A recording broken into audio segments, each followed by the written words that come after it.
Has it actually gone through because the government's backed down and what we're getting is a very soft Brexit?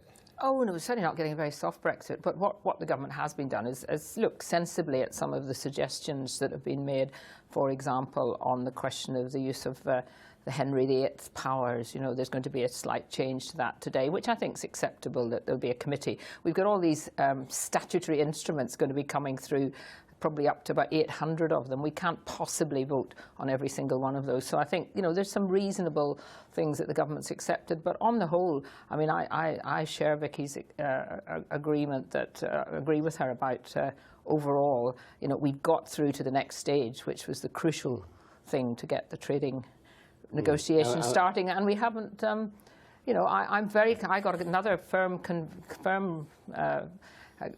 the Prime Minister yesterday agreeing absolutely firmly that we would be leaving the single market, the internal market, and the customs union. And that, to me, is I don't like these terms either, soft and hard. It's only journalists who like that. I think we are going to have no one has ever, you know, it's this whole regulatory alignment, aren't we? Well, so effectively we're going to rebuild we what can we've talk done. for the next 2 hours and what we mean by regulatory alignment. I'm very clear that I know what the Irish government thinks about it. Well, I mean, the Irish government are one of 27 other countries. They're a really important one. They're important, but no more important than any other country in terms of the end deal. Well, and you know, it was very interesting that we saw the Irish government kind of roll back a little bit as the week progressed, and it really did. I think there was a huge shock to the European Union Commission last Monday when they thought everything was sorted, and suddenly the Prime Minister said no.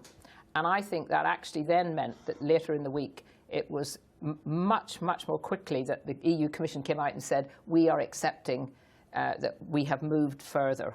You know, I think they realised then that our government will stand up when it comes to that real crunch issue. But wasn't there, from their point of view, a net gain in as much as the special status that was being considered for Northern Ireland was then extended to all of the UK, and it goes back to this regulatory alignment and effectively rebuilding a lot of the things that we're withdrawing from. It's as everybody has said, it's about, well, everybody who's a leaver has said, it's about the rules at the end. It's how we end up agreeing certain things. We're not going to be under EU law, and we're not going to be under the Court of Justice, and we're not going to be covering every single bit. It'll only be those aspects that actually relate to the very important issue of the Northern Ireland border. You didn't frankly have the balls to put country before party.